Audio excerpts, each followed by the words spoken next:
Hello, everyone. Today I'm going to go over what a flower essence is and how it's utilized in a herbalist practice. A flower essence is essentially the energy of the flower that you're using, and it's a remedy to help with emotional issues that maybe you haven't been able to deal with. Maybe you don't want to go to counseling, or just something that's just come on out of the blue, like such as a traumatic experience, or you're experiencing panic attacks, say driving, or you are panicked over situations, or you have anxiety over certain situations. You would take these remedies to help calm down the nervous system and your response to these issues.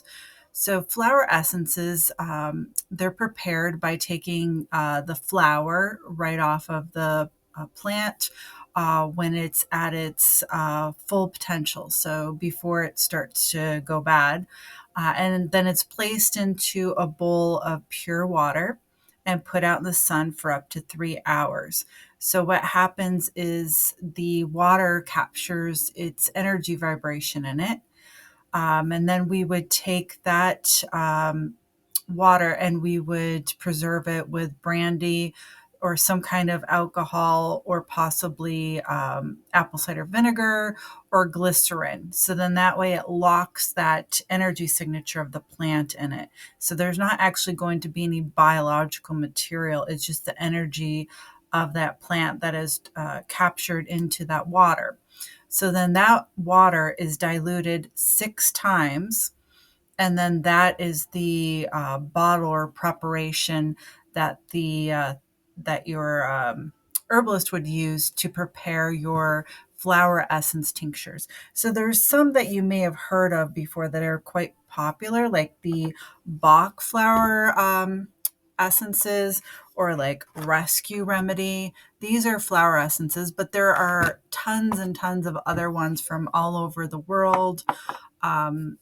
That are used. Like they have them in Japan, they have them in Hawaii, all over the place. So I have a kit here from Wild Rose that I use as my practitioner kit. So someone would come in and they would fill out a quick form that has a bunch of questions kind of dealing with your emotional state of being and things that you're dealing with. And then I would take the top 5 of the ones that seem to match with what is going on with you. So let's, for instance, chicory. So say we're going to use chicory and like arnica. We don't need to use 5, but we can choose up to 5. And I would put a couple drops of these into some water. And again, we want to preserve that. We would put a little bit of alcohol to set that into the water. And that would be your preparation that you would use. Sometimes they're just used at the moment when things arise, and sometimes we'll use them for a couple months, and you just take them daily, once a day. And it's just a couple drops. Again, like I said, there's no biological material in there, so it's not going to be contraindicated with medications. You could still take any kind of antidepressants, heart pills, whatever that you need. It's not going to interfere with that. So if you have any questions on this topic, please reach out and let me know, and have a great day.